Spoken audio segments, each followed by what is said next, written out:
What are the 4 rules for success? Rule number 1 is, you always invest in the very best assets. Only the very best assets. And if the very best assets in the early part of last century, because by 1973, as an ex-real estate investor who ran the Hancock real estate portfolio, let me tell you, the turnover rate when it reached its peak was 1973. The best assets in last century early part was real estate and financial wealth.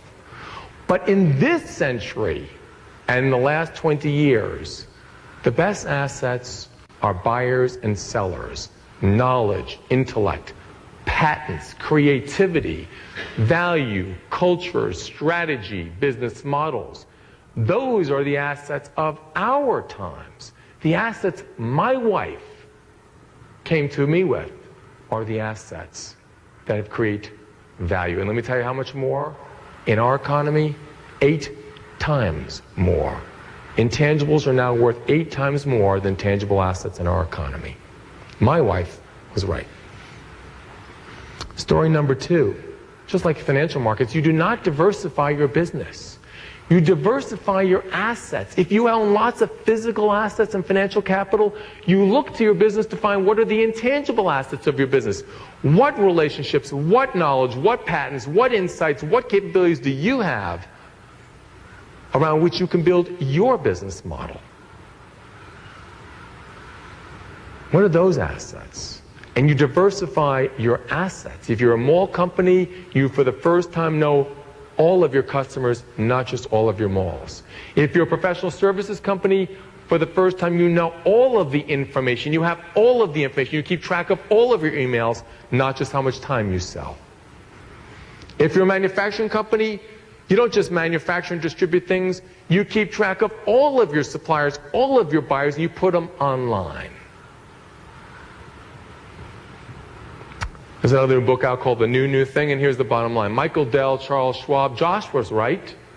You always use the newest new thing. There is no choice. Because if you're not at the front edge of anything, you're not even in the game. You have no choice because somebody else out there is using the newest new thing, and in doing so, they are not just destroying your industry, they're destroying your business in the process. You have to measure what's truly important in life, because if you don't, you might just go astray and not remember a simple lesson. A lesson that Jeff Bezos and my wife agree on. At a recent event at the Stanford University campus, a young woman came to the microphone and asked Jeff Bezos a great question. I have 100 shares of Amazon.com. What do I own? She asked him. I was surprised. I hadn't heard it put quite like that before, at least not so simply. What do you own? She wondered, and he wondered. I answered, you own a piece of the leading e-commerce platform. The Amazon platform is comprised of such assets as brands, customers, technologies, distribution capabilities, deep e-commerce expertise, and a great and wonderful management team with a passion for innovation and a passion for serving customers, employees, and investors well. And we begin the year with more than 17 million customers strong. Our vision is to use these assets to build the Earth's most customer, employee, and investor-centric company. A place where people will come to find and discover anything and everything they ever imagined or wanted to do. We won't do this alone, he answers. We'll do this together with what will be thousands, if not millions, of partners worldwide of all sizes and all shapes. And we will listen to our customers, our employees, our investors, and we will invent on their behalf.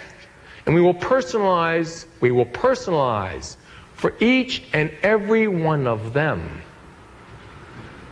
all the while working hard to earn their trust, their confidence, their respect every day of our existence. Thank you all very, very much.